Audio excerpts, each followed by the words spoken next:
पिला माने आजिकाली सारा विश्व रे कोविड-19 रो पैंडेमिक चली तेणु आम मैंने कौन करुचे घरे रही ऑनलाइन रे पाठ पढ़ुचे। आउ पूर्व क्लास रे आमे कौन पढ़ी अम्ल आउ क्षार विषय पढ़ी अम्ल कौन क्षार कौन यार स्वाद किपरि सेगुड़िक विषय भी आमे जानी। आज आम जाना अम्ल को किपरि चिन्हवा क्षार को किपरि चिन्हवा पदार्थर अम्लीय गुण क्षारीय गुण विषय आम जाना। ये जो पदार्थ गुड़िक आम चाखी पार्बानी सेगुड़िक किपरि चिन्हवा सब पदार्थ को तो आम चाखी पार्बानी तेणु आम कौन करवा पदार्थ गुड़िकर अम्लीय और क्षारीय गुण को जो पदार्थ द्वारा आम जापर जो पदार्थ को व्यवहार करके जापर सेगुड़िक आम सूचक बोली कहवा। हेले पिला माने आस जानिबा आज मु आम घरु किछि पदार्थ नै के आसीची व्यवहार करथुवा किछि पदार्थ आनीची सेगुडी को मध्य रे एटा होची खाइबा लुण एटा होची सोडा खार आ एटा होची लेंबू रस। एगुडी को आमे पूर्व श्रेणी रे भी देखिथिले एगुडी कर ए कोटा अम्ल कोटा क्षार आमे चाखी की भी जानिथिले अम्लीय और क्षार गुण आमे किपरि भाबे चिन्हबा सेति मु कोन करची केते गुडे आमे से जो अम्लीय और क्षारीय गुण को चिन्हवा पई दुई प्रकार पदार्थ व्यवहार करबा गोटे होची कृत्रिम पदार्थ आ गोटे होची प्राकृतिक पदार्थ। मु केते गुडे प्राकृतिक पदार्थ नै आछि हळदी मंदार फूल नील लिटमस आ लाल लिटमस पेपर। हले आशा आज आमे किछि प्राकृतिक सूचक नै एई लवण आई जाने व्यवहृत होइथवा जिनिसर अम्लीय और क्षारीय गुण गुडिक विषय रे परीक्षा करबा। एटा हची टेस्ट ट्यूब एथिरे मु किछि चीनी नेली चीनी नै चीनी पानी रो द्रवण मु प्रस्तुत करूची। आमे चीनी पानी रो द्रवण रे लाल लिटमस बा नील लिटमस रो की प्रभाव रहइबो से विषय रे आज परीक्षा करी। ए चीनी पानी रो द्रवण को आमे बे बिकर रे उजाड़िबा ए बिकर रे चीनी पानी द्रवण अछि एबे आमे लिटमस पेपर सहायता रे आर द्रवणीयता को परीक्षा करिबा।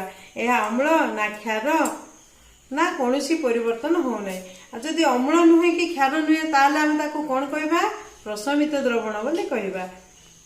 देख मु एठारे लाल लिटमस को बुड़ेली बुड़ेबा द्वारा कौन हला किछि परिवर्तन देख एहार किछि परिवर्तन हे नै किछि परिवर्तन हला कि हे नै ताहले एई प्रकार द्रवण को आमे कौन कहबा प्रशमित द्रवण बोली कहबा जार कोनोसी प्रकार परिवर्तन हबो नाही। ए प्रकार द्रवण रे आर अम्लीय गुण नथिबो किबा क्षारीय गुण नथिबो से प्रकार द्रवण को आमे कहबा प्रशमित द्रवण।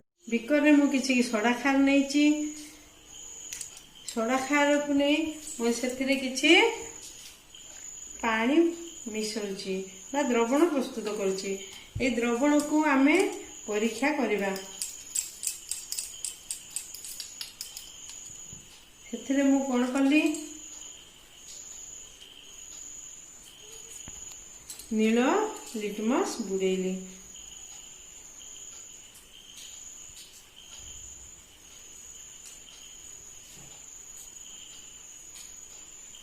नील लिटमस रे किछि परिवर्तन हला कि तुमे माने देखि पाथुबो नील लिटमस रे किछि परिवर्तन हला कि ना एथिरे किछि परिवर्तन हला नै। वर्तमान मो लाल लिटमस को एथिरे बुड़ेबी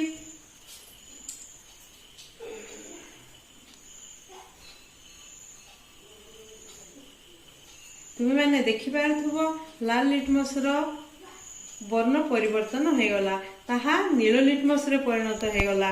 अर्थात जदि लाल लिटमस नील रे परिवर्तन हो जिवो ताहले सेटा को आमे क्षारीय बोली कहबा से भलिया पदार्थ को आमे क्षारीय पदार्थ बोली कहबा।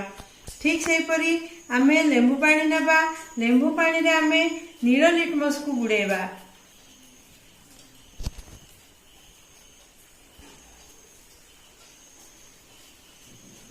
देखुथुबो मु लेंबू पानी नेली आ सेथिरे नील लिटमस बुड़ाइली कौन हला एथरो किछि परिवर्तन हला निश्चित भाव में किछि परिवर्तन हेछि आ तुमे माने देखि भी पारुथुबो एथिरे कोन हेछि आर रंग परिवर्तन होई लाल लिटमस रे परिणत हो जाइछि।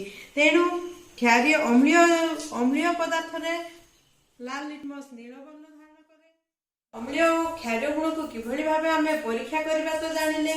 ତାହେଲେ ତୁମେ ମାନେ ଆଉ ଦୁଇଟି ପ୍ରାକୃତିକ ସୂଚକ ରୂପେ ନେଇଥିବା ଏଇ ମନ୍ଦାର ଫୁଲ ଆଉ ହଳଦୀକୁ ନେଇ ଅଭିନନ୍ଦନ ପତ୍ରଟିଏ ତିଆରି କରିବ, ଆଉ ତୁମ ସାଙ୍ଗସାଥି ମଧ୍ୟରେ ଦେଖେଇବ, ଆଉ ସାଙ୍ଗମାନେ ମଧ୍ୟ କରିଥିବେ ତୁମମାନଙ୍କୁ ଦେଖେଇବ। ଆଉ ଏତିକି କରିମୁ। ଆଜି ମୋର କ୍ଲାସକୁ ଏଇଠି ରଖୁଛି। ଥ୍ୟାଙ୍କ